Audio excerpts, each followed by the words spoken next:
제가 불교 공부를 한 지는 꽤 오래됐습니다. 어떤 인연인지 한 85년부터 이제 불교 공부를 했고요.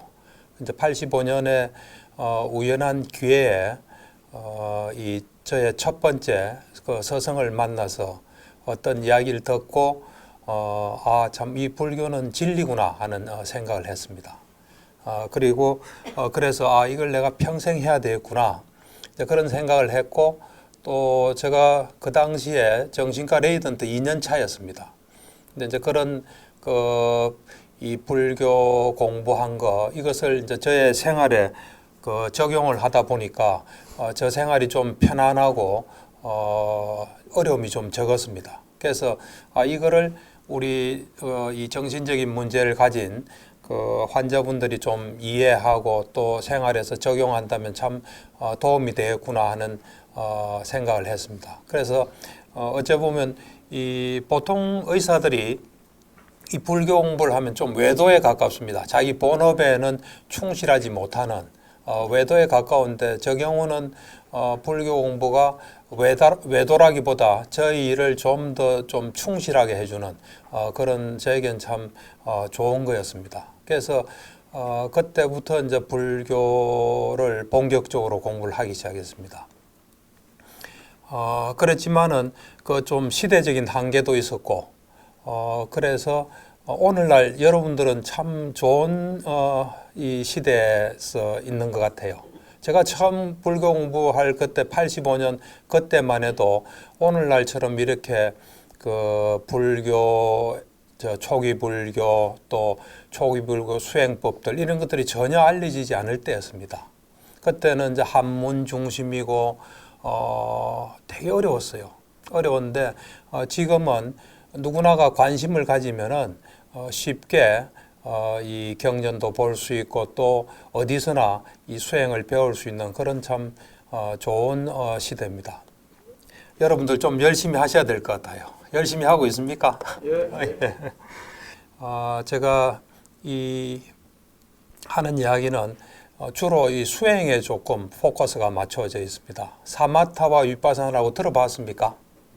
이 사마타라는 것은 이 불교 경전에도 보면은 두 가지 닦아야 할 것이 있다. 그것은 사마타와 위파사나다. 그렇게 많이 나옵니다. 부처님께서 항상 사마타와 위파사나를 닦아야 된다 하는. 그러니까 불교 수행법은 두 가지로 딱 함축될 수 있습니다. 그러니까 두 가지로 모아질 수 있습니다. 사마타와 위파사나입니다. 사마타는 뭐냐 하면은 우리 마음을 하나로 모으는 겁니다. 우리 마음을 오로지 하나로 모으는 그 수행이 사마타 수행입니다. 그렇게 마음이 하나로 모아진 그것을 이용해서 우리의 어떤 법의 어떤 속성을 보는 것이 위파사나입니다. 사실 우리가 이 마음을 하나로 모으긴 쉽지 않습니다. 여러분들 지금 저를 보고 있어도 오로지 보시는 거 볼 때도 있겠지만, 보다가 또 집 생각할 수도 있고, 또 보다가 옆에도 볼 수도 있고, 그렇게 우리 의식은 좀 흩어지기 쉽습니다. 쉬운데 그걸 정말 오로지 하나의 대상에 모으는 수행이 사마타입니다. 그리고 그걸 모으게 되면은 어떤 또 현상이 나타납니다. 그 힘을 이용해서 이 사물의 어떤 속성, 본질을 보는 걸 우리는 위파사나라고 합니다.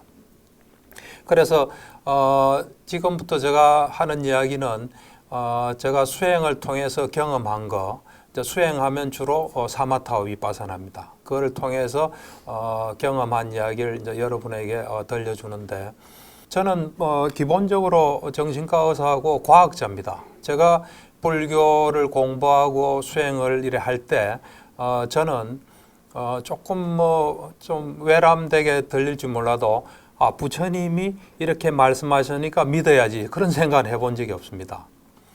예를 들면 부처님 말씀 같으면 부처님이 세상을 어떻게 보고 계시나 하면서 정말 그럴까 하고, 그걸 의심이나 이런 거 없이 어떻게 보시는지, 정말 그런지 그런 측면에서 봤습니다.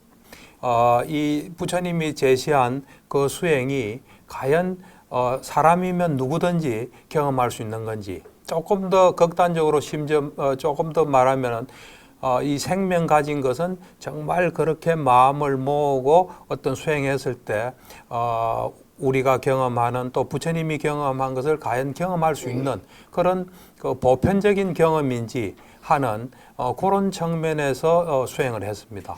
그리고 수행을 해서 또 이렇게 뭔가를 경험했을 때 그것이 가지는 어떤 그 인간의 보편적인 어떤 의미를 생각했습니다. 그러니까 예를 들면 이 사마타와 위파사나다 할 때 사마타는 아까 마음을 하나로 모으는 거라고 했지 않습니까? 이 마음을 하나로 모으는 것이 이제 삼매라고 그럽니다. 삼매는 세 종류가 있거든요. 순간삼매가 있고 근접삼매가 있고 본삼매가 있습니다. 순간삼매라는 것은 순간적으로 어떤 삼매 상태에 드는 걸 순간삼매라 그럽니다. 이제 근접삼매는 이 본삼매 들어가기 전에 삼매긴 삼매인데 좀 힘이 약한 그 삼매를 우리는 근접삼매라 그러고 그 다음에 완전하게 든 삼매를 본삼매라 그러고 그것을 우리는 선정이라 그럽니다. 그래서 어떤 사람들은 선정을 선정삼매라고 이야기하기도 합니다. 우리가 선정에 들게 되면은 선정은 네 단계가 있습니다. 초선, 2선, 3선, 4선. 그래서 4선이 가장 그 어떤 그 집중된 그런 상태입니다. 집중되면서 이 군더더기 없는 잡티가 없는 그런 아주 그 마음이 대상에만 딱 향해 있어서 마음이 아는 기능이 충실히 발휘될 수 있는 그런 상태가 사선정입니다. 그렇게 이 선정이 되게 되면은 어떤 현상이 나타나냐면은 이 지혜의 눈이란 게 열립니다. 우리는 지금 육안을 가지고 있어요. 육안으로는 볼 수 없는 것들이 보이는 것이 이 지혜의 눈인데 이 선정을 통해서 삼매를 통해서 우리는 지혜의 눈이 열리는 겁니다. 그래서 지혜의 눈으로서 우리가 이 육안의 눈으로서는 볼 수 없는 걸 볼 수 있는 겁니다. 그러니까 저는 그런 것을 이래 경험하면서 부처님께서 정말 우리 자신이 어떤 존재인지, 우리는 사실 몸과 마음으로 이루어져 있는 존재입니다. 우리의 몸과 마음, 우리가 어떤 존재인지를 정확히 하려고 노력하신 것 같아요. 그랬을 때 이 눈으로 또는 우리의 어떤 이 감각기관으로 보는 것은 한계가 있다고 보신 것 같아요. 그래서 그럼 그 한계를 뛰어넘을 수 있는 방법이 뭘까 하면서 이런 삼매를 닦고 또 본삼매인 선정을 닦아서 정말 우리 존재란 게 이런 것이구나 하고 알게 된 거라고 저는 생각을 해요. 그러니까 비유를 하게 되면은 이 과학자들이 이 자연을 관찰하고 할 때 이 어떤 물질을 볼 때 육안으로 보는 한계가 있기 때문에 만들어낸 게 현미경입니다. 현미경. 현미경을 통해서 우리 눈으로 안 보이는 세포나 뭐 이런 걸 본 거예요. 뭐 전자 현미경도 있고 뭐 여러 현미경이 있겠죠. 날이 갈수록 아주 정밀한 현미경이 나올 겁니다. 또 멀리 보는 건 우리 눈이 한계가 있으니까 만안경을 또 만들어낸 거예요. 그래서 어째 보면 현미경이나 만안경 우리 눈이 확대된 겁니다. 사실은. 그런 측면에서 볼 때 이 삼매를 닦고 선정을 닦았을 때 지혜의 눈이라는 것은 어째 보면 현미경이라고 볼 수 있습니다. 그래서 우리 자신을 아주 어떤 궁극적인 실제를 볼 수 있는 현미경이라고 볼 수 있습니다. 근데 참 이 보통의 우리가 가진 과학자들이 개발한 이 현미경은 물질밖에 볼 수 없어요. 근데 이 삼매를 닦아서 우리가 가지는 지혜의 눈, 뭐 현미경이라 치면 그 현미경은 우리의 정신도 볼 수가 있습니다. 또 더 나아가서 우리의 과거생도 볼 수 있고 또 변화 가능하지만 미래생도 이래 볼 수가 있습니다. 그러니까 제가 이래 보면은 과거의 부처님께서는 오늘날로 치면은 과학자라고 볼 수 있습니다. 아주 철두철미한 과학자이셨지 않나 싶습니다. 그래서 정말 누구라도 이래 봤을 때 정말 똑같은 걸 볼 수 있는 것을 처음으로 발견하신 분이 저는 부처님이라고 봅니다. 뭐 어떤 사람들은 철학자다, 뭐 불교는 철학이다, 그래서 좋아한다는데 철학은 약간 사변이 낄 수 있고 정명 가능하지 않습니다. 저는 그 환자들을 보면서 이 철학 전공한 사람들이 이상하게 된 사람 하도 많이 봐가지고 철학을 잘못하면 큰일 납니다. 그러고 철학에 관심 있는 사람들이 가만히 보면 대부분 다 인생이 좀 괴로운 사람이에요. 괴로워서 어떻게 좀 잘 살아볼까 하는데 그게 검증되지 않은 뭘 하다 보니까 이상하게 갈 수 있습니다. 그래서 저는 철학과를 다닌다. 철학을 한다면 정말 그 안정되게 제대로 해야 될 텐데 어떻게 하고 있나 좀 이래 관심 있게 보는 편입니다. 그래서 저는 정말 참 놀라운 게 이 부처님께서 정말 대단하시다는 생각을 했어요. 부처님이 결국은 원했던 건 이걸 겁니다. 우리 존재가 어떤 존재인지 또 세상은 어떤 원리로 움직이는지 이런 것들을 정말 알려고 노력하신 분이에요. 그래서 그걸 알고 난 뒤에는 우리한테 가장 도움되는 것을 가르치고 스스로도 그렇게 실천하신 분이라고 저는 생각해요. 그래서 이 불교를 정확히 알게 되면은 우리에게 손해보는 건 절대로 하지 않습니다. 니까야, 초기불교 경전 니까야입니다. 이제 오부 니까야가 있는데 그 중에 소부 니까야에 소속되어 있는 그 자타카라고 있습니다. 빨리어는 우리말로는 이제 본생경으로 번역되어 있죠. 부처님 과거 생에 그 어떤 일들이 쭉 나오는데 거기 그 547생이 나옵니다. 그 자타카는 구성이 어떻게 되어 있냐면은 부처님 당시에 어떤 일이 발생을 합니다. 발생을 하면 부처님께서 뭔가를 이렇게 해결해 줍니다. 그러면 그 비구들이 참 부처님의 능력은 참 대단하다, 참 희유하다 그러시면 부처님께서 내가 오늘날 이래 한 것은 오늘뿐만이 아니다. 과거 생에도 그랬다 하면서 그 당사자와 부처님이 같이 했던 생을 이렇게 보여주는 게 자타카 본생경입니다. 그래서 그 547생이 나와 있습니다. 그걸 제가 한 2년 가까이 꼼꼼히 읽으면서 이래 보면은 그 부처님의 과거생을 우리는 그 보살이라 그러거든요. 보살의 생에 여러 가지 특징이 있습니다. 특징인데 그 중에 하나가 절대로 손해보는 거 안 하세요. 그러니까 여러분들 손해보는 거 하면은, 불교를 제대로 한 건 아닙니다. 그러니까 이 불교란 건 제가 볼 때는 우리 자신과 세상에 대해서 정확하게 알고 우리에게 최선의 길을 택하는 그러니까 부처님께서 윤회를 안 하는 것도 윤회가 손해되기 때문에 안 하는 겁니다. 그리고 부처님께서 여러 가지 이 바라미를 수행할 때 인욕 바라미를 하신 것은 인욕하지 않으면 우리에게 손해이기 때문에 안 하신 거예요. 그러니까 이 불교라는 게 정말 알면 알수록 참 대단하다는 그런 생각이 듭니다. 그래서 앞으로 여러분들에게 제가 하는 이야기는 이 불교란 어떤 것이고 또 불교란 것은 결국은 부처님이 경험하신 겁니다. 부처님께서 경험하신 것을 우리에게 들려준 겁니다. 그래서 부처님께서 경험한 것을 우리도 깊이는 차이가 있지만 우리도 같이 경험할 수 있습니다. 그 정도는 차이가 있어요. 예를 들면 삼매만 하더라도 선정만 하더라도 부처님의 어떤 그 선정 능력은 아주 대단합니다. 그러니까 그 선정의 깊이는 차이가 다 있습니다. 있지만은 그래도 우리가 선정을 경험할 수 있습니다. 그래서 또 우리가 뭐 수행을 하면 과거생을 볼 수 있어요.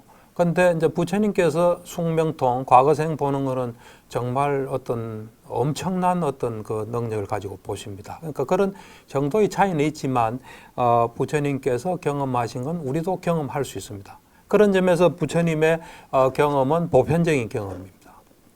그래서 그런 부처님께서 뭘 경험하셨고 그 경험의 내용이 불교입니다. 부처님이 뭐 불교 공부해서 불교 뭐 이래 내용 아는 거 아닙니다. 이 불교라는 것은 깨달은 자의 가르침이 불교거든요. 부처님께서 경험한 걸 우리한테 들려준 게 이제 불교입니다. 그래서 부처님께서 어떤 걸 경험했고 그 경험을 우리도 어떻게 하면 할 수 있는지 제가 한 경험을 통해서 여러분들에게 그걸 알려드리겠습니다. 그래서 일단 오늘은 그 첫 번째 시간으로 이 불교는 어떤 것인가 하는 이야기를 제가 좀 하고 싶습니다. 불교가 과연 뭔지, 불교는 어떤 것인지 그것을 제가 좀 여러분들에게 이야기하는 것으로 첫 시간을 좀 삼고 싶습니다. 불교는 이 부처님이 경험한 겁니다. 그래서 이 불교는 부처님에 의해서 경험된 내용인데 우리는 지금 고타마 붓다의 시대에 살고 있습니다. 근데 이 고타마 붓다 요 시대에 살고 있는데 사실 부처님은 수없이 많았습니다. 사실은. 그러니까 우리가 경전을 통해서 이래 보면은 과거 부처님들에 대해서 언급하는 것은 디가니까야 대전기경에 그 7분의 부처님을 언급하세요. 부처님께서. 그러니까 91급 전에 윗바시 부처님이 계셨다 그럽니다. 91급 전에. 그 다음에 이제 31급에 시키 부처님하고 웨사부 부처님이 계셨어요. 그러니까 지금 91급 전에 한 분, 31급 전에 두 분. 그 다음에 지금 이 급을 우리는 부처님께서는 행운의 급으로 부르세요. 행운의 급. 지금 우리는 행운의 급 속에 살고 있습니다. 왜 행운의 급이라고 하냐면은 많은 부처님들이 오셨기 때문에 이 급을 행운의 급이라 그래요. 이 급은 뭐 빅뱅이 한번 일어나고 다시 또 이 우주가 사라지는 기간을 급이라고 보시면 됩니다. 이 급에 부처님이 오시기 전에도 세 분이 먼저 오셨어요. 그 이름은 이제 빨리였기 때문에 들으면 조금 이상한데 깍구산다 부처님이 오셨어요. 이 급에. 이 급에 제일 처음으로 온 부처님은 깍구산다 부처님이에요. 그 다음에 가마나 부처님이 그 다음 오셨어요. 그 다음은 이제 까사빠 부처님이 오셨고, 그 다음 우리 고타마 부처님이 오셨어요. 그리고 한 분 더 오시기로 되어 있습니다. 그러니까 대정기경에는 언급 안 되지만 니까야를 보면 다른 곳에 미륵 부처님이 이미 오신다고 고타마 부처님께서 말씀하셨어요. 그러니까 이 급을 행운의 급이라고 부르는 것은 5분의 부처님이 이 급에 태어나기 때문에 이 급을 행운의 급이라 그럽니다. 그러니까 디가니까야 대전기경이 과거 부처님에 대해서는 가장 권위 있는 경전입니다. 이제 그 말고도 소부니까야 아까 제가 자타카라고 본생경 이야기했죠. 그 본생경 서문에 보면은 27분의 부처님이 등장합니다. 그러니까 연등불부터 쭉 이렇게 하고, 그러니까 부처님이 이 한 분이 아닙니다. 그러니까 과거에도 많이 오셨고 또 앞으로도 뭐 많이 올 거예요. 어쨌든 이 부처님 에 대해서 제가 우선은 이 고타마 부처님에 대해서 제가 좀 이야기를 할까 합니다. 근데 이제 참고로 제가 앞으로 계속 하는 이야기는 초기 불교적인 관점입니다. 그걸 좀 여러분들이 좀 알고 계셔야 될 것 같아요. 제가 볼 때는 지금 우리 시대에 5개의 그 불교가 있습니다. 제가 그냥 이해하기로는 첫 번째가 뭐냐면은 초기 불교인데 상자부 불교라 그럽니다. 그러니까 2600여 년경에 부처님께서 태어나셔서 깨달으시고 가르치고 그런 쭉 전통을 계속 이어받는, 그러니까 지금 현재 같으면 미얀마, 스리랑카 요 중심의 불교를 상자부 불교라 그럽니다. 이제 상자부 불교는 니까야와 그 다음에 사부니까야 주석서가 청정도론이거든요. 청정도론에 입각해서 수행을 하는, 그래서 부처님 당시부터 지금까지를 그대로 이어져 오는 게 상자부 불교로서 제가 볼 땐 첫 번째 불교입니다. 두 번째 불교는 대성불교입니다. 대성불교에 대해서는 뭐 여러 가지 설이 난무한데 어쨌든 언제 하여튼 생겨서 오늘날도 활동하고 있는 게 대성불교입니다. 이게 두 번째 불교예요. 세 번째 불교는 뭐냐면 이 티베트 불교입니다. 티베트 불교. 제가 이해하기로는 티베트에서 초기 불교와 대성 불교를 받아들여서 자기들 나름대로 자기들이 가지고 있는 걸 하나 플러스해서 티베트 불교라는 걸 만들었어요. 제가 이해하기로는 티베트 불교는 이제 초기 불교에서 윤회를 이래 중점적으로 받아들입니다. 그 다음에 이제 대성 불교에서는 공을 받아들여서 거기다가 그 티베트 고유의 어떤 요가 수행 전통이 있습니다. 그래서 음과 양의 기운이 합일되면서 우리에게 인간에게 엄청난 그 에너지를 주는 그걸 잘 활용하는 그래서 그런 불교가 티베트 불교예요. 그게 세 번째 불교입니다. 네 번째 불교는 뭐냐면 이 대乘불교가 중국에 들어가면서 대乘불교를 그대로 유지하는 경우도 유지해서 들어가는 경우도 있습니다. 있지만 중국에 가서 선불교라는 게 탄생하게 됩니다. 그러니까 제가 이래 가만히 보면은 불교가 어느 지역으로 들어갈 때 그 지역에 이미 뭔가 문화나 수행이나 이런 게 있으면은 받아들일 때 거기서 뭔가 변화가 일어나요. 아까 그 초기 불교는 스리랑카, 미얀마 요는 부처님 가까이 있는 나라고 또 그 또 문화가 거의 비슷합니다. 가서 이래 보면은 음식을 먹는 거나 뭐 여러 가지가 문화가 비슷하기 때문에 그대로 들어간 것 같아요. 그리고 불교가 처음 생긴 곳에도 가깝고 이러니까 원형이 그대로 유지가 됐고 티베트 들어갈 때는 아까 말한 그런 티베트에서 기존에 가지고 있던 거기서 뭔가 받아들이는 해서 변화가 좀 오고 그 다음 이제 중국 들어간 중국은 큰 문화가 있는 곳이었거든요. 곳이었기 때문에 거기서 선불교가 탄생을 했습니다. 그러니까 중국에는 대乘불교도 있고 선불교도 있습니다. 그게 이제 네 번째 불교고 다섯 번째 불교는 이 불교가 서양으로 들어갔습니다. 유럽과 미국으로 들어가면서 거기서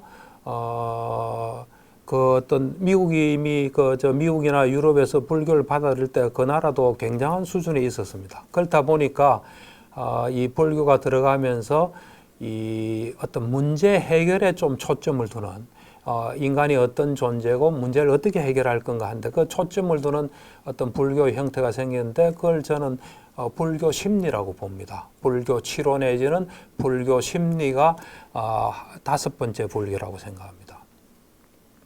그래서 이 서양 불교는 좀 이 어떤 문제를 우리 존재가 어떤 존재고 문제를 해결하는 데 있지만은 좀 한계는 있는 것 같아요 보니까. 왜 그러냐면은 서양 불교에서는 윤회는 조금 언급을 잘 안 합니다. 윤회를 알기에는 엄청난 수행을 요구를 합니다. 하기 때문에 서양 바쁜 사람들이 자기 생활에 좀 도움되고 이러기 위해서 받아들였기 때문에 자기의 많은 걸 투자해야 되는 어찌 보면 자기 인생을 걸어야 되는 수행을 하기가 어려울 수 있습니다. 그러다 보니까 불교의 그 어떤 그 부처님 가르침에 온전한 걸 다 이렇게 받아들이지는 못한 것 같아요. 물론 그걸 받아들여서 뭐 하는 사람도 있겠지만 어쨌든 좀 문제 해결에 초점을 둔 불교 심리가 이제 다섯 번째 불교라고 볼 수 있습니다. 그래서 제가 앞으로 하는 이야기는 초기 불교적인 관점이다 이렇게 좀 알고 이해해 주시고 그런 테두리에서 좀 들으셔야 될 겁니다. 그런 관점에서 볼 때 저는 불교를 이렇게 이해를 합니다. 그러니까 초기 불교적인 입장에서 볼 때 저는 기본적으로 부처님 말씀하신 건 다 사실로 저는 믿습니다. 그래서 어떤 분들은 제가 어떤 이야기를 하면 어떻게 그런 걸 믿나 하겠지만 저는 그 말이 사실이라는 분명한 근거를 제가 알기 때문에 왜냐하면 저도 깊이는 차이겠지만 수행을 해봤기 때문에 그것이 부처님은 가능하다고 저는 봅니다. 그래서 그런 측면에서 볼 때 우선 불교란 것은 오늘날의 이 불교는 이 고타마 부다의 불교는 사아성지 10만 급 전에 시작이 됩니다. 그러니까 이 고타마 부다의 전생은 끝이 없습니다. 사실은. 끝이 없지만은 오늘날 이 부처님하고 관계를 지을 수 있는 사람이 한 사람 있었어요. 그게 수메다라는 사람입니다. 수메다. 우리 인간이 능력을 개발하면 탁월한 능력을 가질 수 있습니다. 그런데 우리는 이제 안 가지기, 그 개발을 안 하기 때문에 과연 그런 게 있겠나 하는데 그런 게 있습니다. 그래서 부처님께서 숙명통이라는 특별한 능력을 가지고 내가 어떻게 해서 이게 부처가 된다 하고 보기 시작한 겁니다. 보니까 사아성지 10만 급 전에 아성지란 건 셀 수 없는 시간입니다. 그러니까 부처님께서 앉아서 이 수행을 할 때 내가 언제부터 이런 붓다와 관련된 생이 시작됐을까 하고 관심을 가지면 그걸로 쫙 이동합니다. 사실은. 앞으로 여러분들도 수행을 하면은 의문을 가지면 그 답을 향해서 갑니다. 이제 앞으로 제가 쭉 이래 이제 강의를 하는 걸 들어보면은 그런 걸 알 수가 있습니다. 그래서 부처님께서 이 지금 나의 삶하고 관계된 삶이 언젠가고 보니까 4번의 끝없는 어떤 세월이 간 겁니다. 이 시간이 간 겁니다. 과거생을 볼 때 쭉 간 게 4번이 흐른 게 사성지입니다. 그 다음 10만 급, 그러니까 이 우주가 생겼다가 파괴되는 그것이 10만 번을 하고 난 뒤에 어느 보니까 수메다라는 어떤 존재가 있었던 겁니다. 그러니까 오늘날 고타마 부타는 수메다로부터 시작됐다고 보시면 됩니다. 그래서 수메다가 어떤 사람이냐면은 어렸을 때 아주 좋은 가문에 태어났습니다. 인도에서 좋은 가문이라는 것은 7대가 가문이 좋으면 좋은 가문입니다. 옛날에 가문이 좋다는 것은 가문도 좋을 뿐만 아니라 돈도 많은 집입니다. 그러니까 아주 경제적으로 윤택하고 사회적으로 역량이 있는 집안인데 그 집에 이제 수메다가 태어난 겁니다. 그런데 수메다가 아주 어렸을 때 부모님이 다 돌아가세요. 그러니까 이제 수메다가 새로운 주인이 된 거예요. 새로운 주인이 되니까 그 재산 관리인이 하루는 옛날에는 은행이 없었거든요. 창고를 지어서 그 안에 재산을 다 보관했어요. 하루는 주인님의 재산을 좀 보십시오 해서 이제 창고로 데려간 거예요. 가서는 이건 아버지가 남긴 거, 어머니가 남긴 거, 할아버지 남긴 거, 할머니 쭉 해서 7대까지 남긴 걸 다 그 재산을 보고 뭐라 했겠습니까? 어린아이가 과거생에 많이 닦은 것 같아요. 이분들은 재산을 모아가지고 다 놔두고 가셨군요. 나는 내가 이제 가져갈 수 있는 재산으로 만들겠다 그랬어요. 그 말이 무슨 말인지 압니까? 남 주겠다는 거예요. 우리가 죽을 때 가져가는 건 3가지입니다. 제가 이 책을 보다가 이 자리에서 죽으면 이 책은 제가 못 가져갑니다. 제가 남을 주면 저는 이 책은 가져갈 수 있어요. 우리가 죽을 때 가져가는 건 3가지입니다. 하나가 보시한 거 가져갑니다. 그 다음 2번째가 계를 지킨 걸 가져가고 수행한 걸 가져갑니다. 그런데 수행이 가장 강력한 힘을 가집니다. 그래서 이 어린아이가 그 다음 왕을 찾아가요. 왕을 찾아가서 나 이 재산을 다 가난한 사람에게 나누어 주고 싶다. 허락해 달라 그래요. 왜 그러냐면 옛날에는 재산을 함부로 이래 처분하면 안 되거든요. 왜 그러냐면 역모를 한다 이래 볼 수 있습니다. 사람들은 돈 주면 그 사람 따를 거 아닙니까? 그러면은 역모에 해당되거든요. 그래서 허락을 받고 이제 다 나눠 주게 됩니다. 그 어린 아이가 히말라야를 향해서 길을 떠나요. 길을 떠나면서 어떻게 마음을 생각을 하냐면 괴로움이 있다면 그 괴로움이 없는 것도 가능할 것이다. 또 태어남이 있다면 태어남이 없는 것도 가능할 것이다. 나는 그것을 찾아 길을 떠난다 하면서 길을 떠나요. 그래서 히말라야로 들어갑니다. 들어가서는 8선정 5신통을 닦습니다.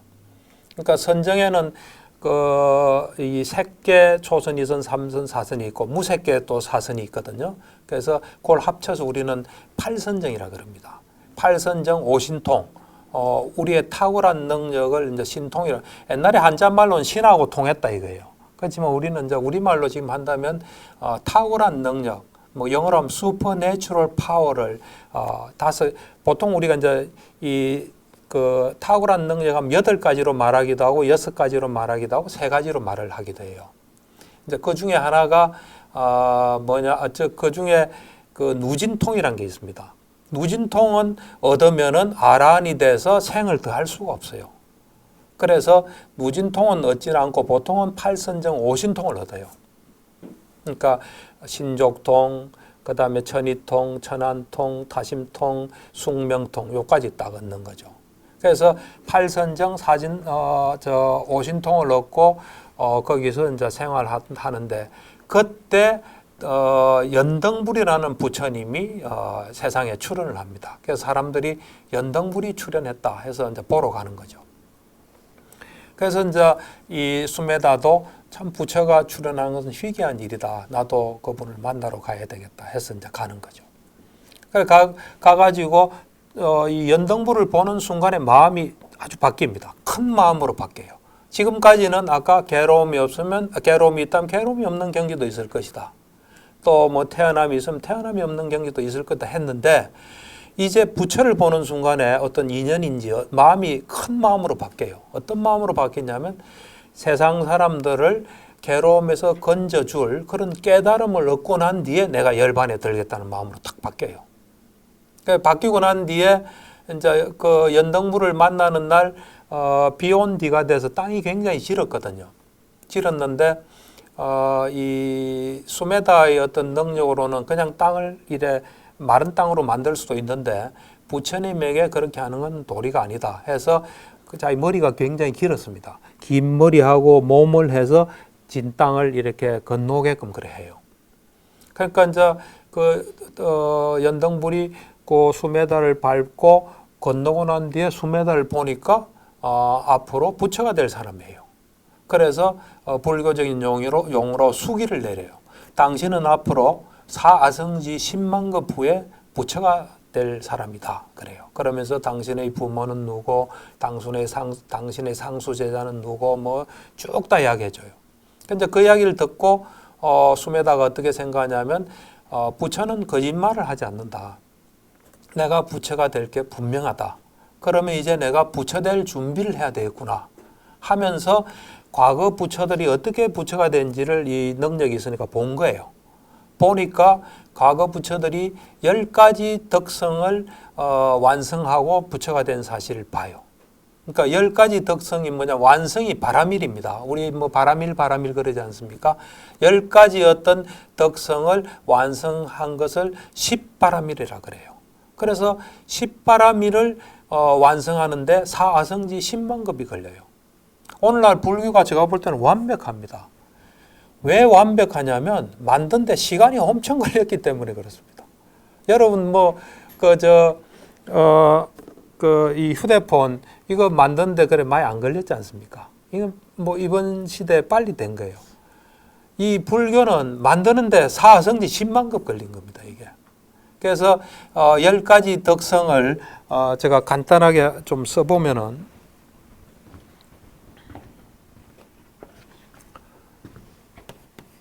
보시바라밀이 있습니다. 보시. 그 다음에 지계, 출리. 그러니까 세속적인 걸 추구하지 않는 겁니다. 출리, 정진, 그 다음에 지혜, 그 다음에 인욕, 결정. 결정은 뭐냐면 내가 뭐 하겠다면 그걸 끝까지 하는 겁니다. 진실, 그 다음에 자애, 그 다음 평온. 자비살 때 사있죠, 평온. 요 10가지 덕목을 완성을 한 겁니다. 하는데 가장 중요시한 것은 자타가를 보면 지혜 바라미를 가장 중요시했어요.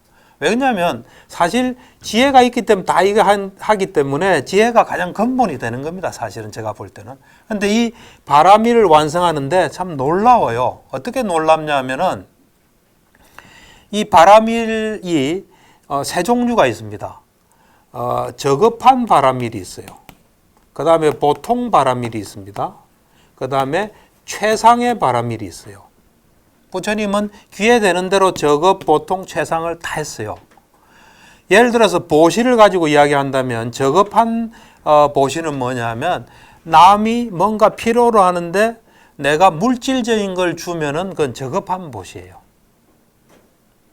보통은 뭐냐면 나의 신체 일부를 주는 거예요.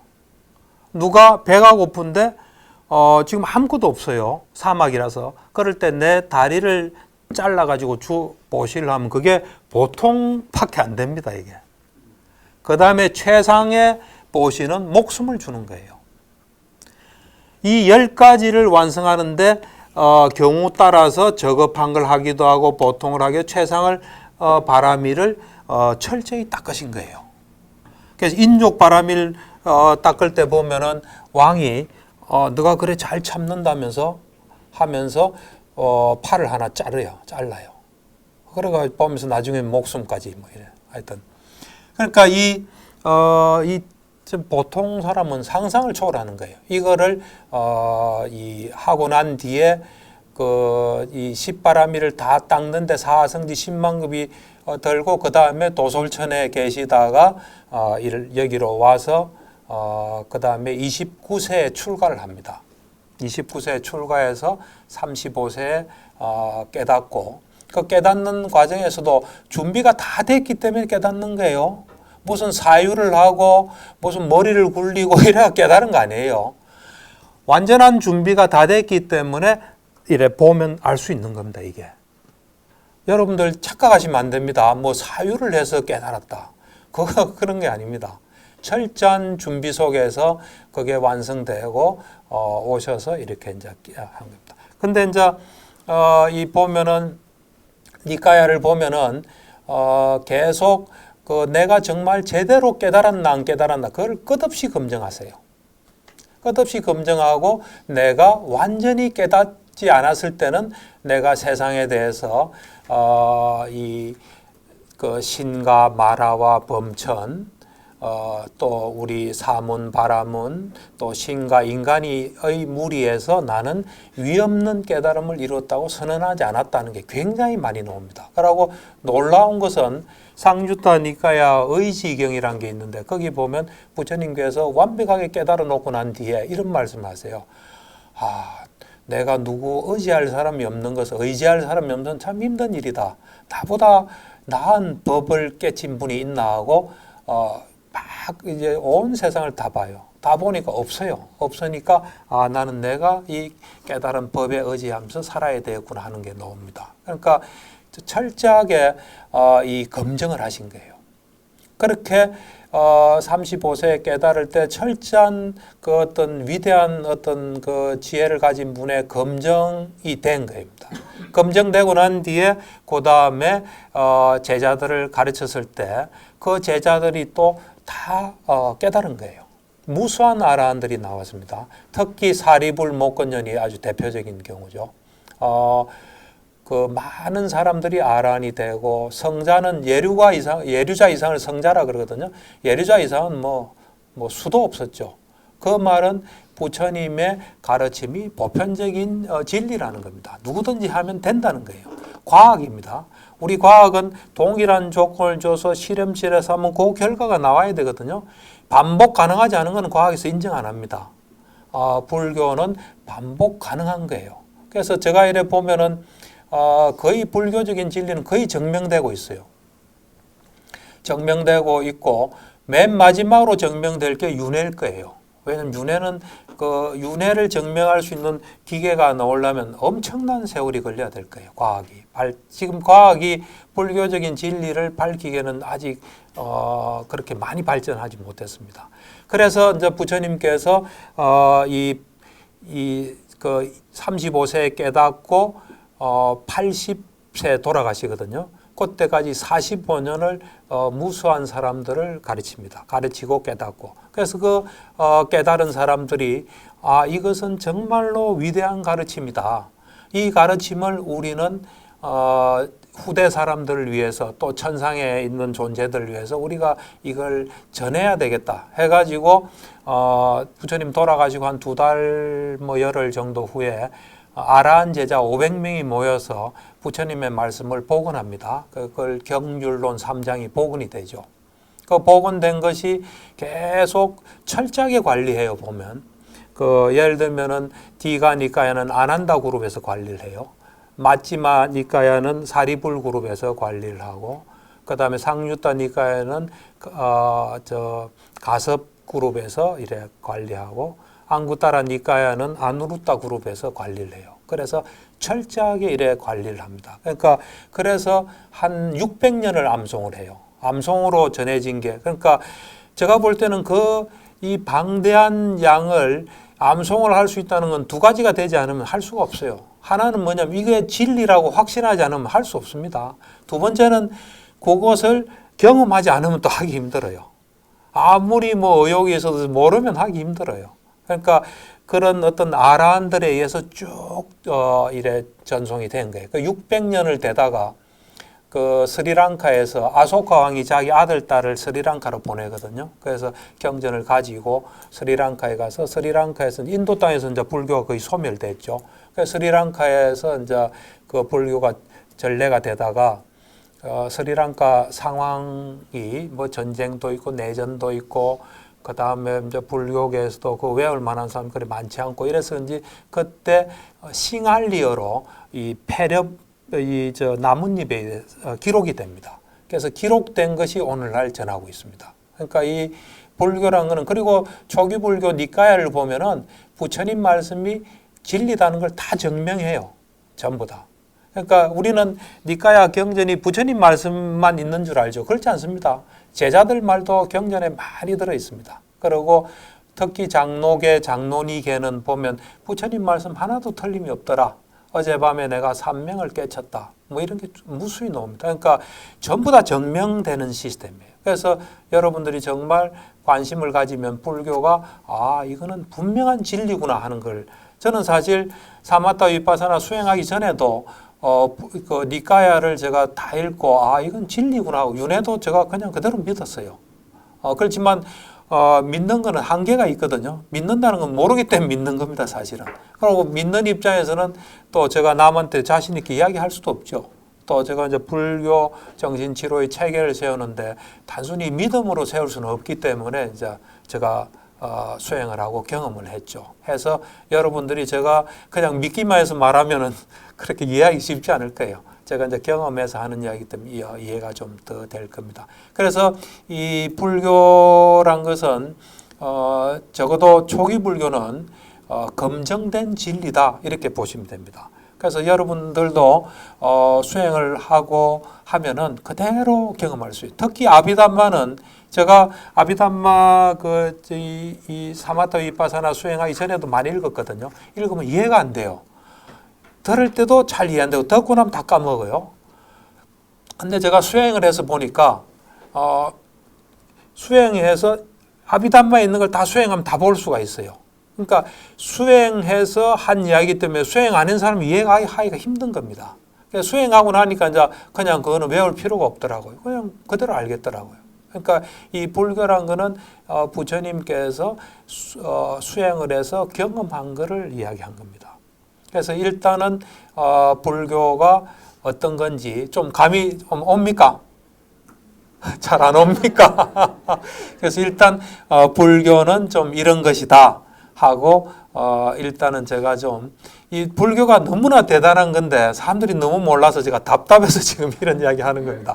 여러분들은 이 인생에서 엄청난 걸 만났어요. 엄청난 걸 만났는데 그걸 잘 활용을 못 하세요. 너무나 안타깝습니다. 저는 이런 생각을 합니다. 내가 참 부처님 언덕으로 살고 있구나. 이만큼 사는 건 다 부처님 언덕이고 이 참 부처님과 같은 존재가 있다는 것, 또 불교가 있다는 것, 이거는 아주 희귀한 일입니다. 그것을 여러분들이 좀 열심히 노력해서 이 인간의 삶은 짧습니다. 이 짧은 동안에 좀 열심히 노력하셔서 적어도 부처님 경험한 건 좀 다 경험할 수 있도록 그렇게 했으면 좋겠습니다.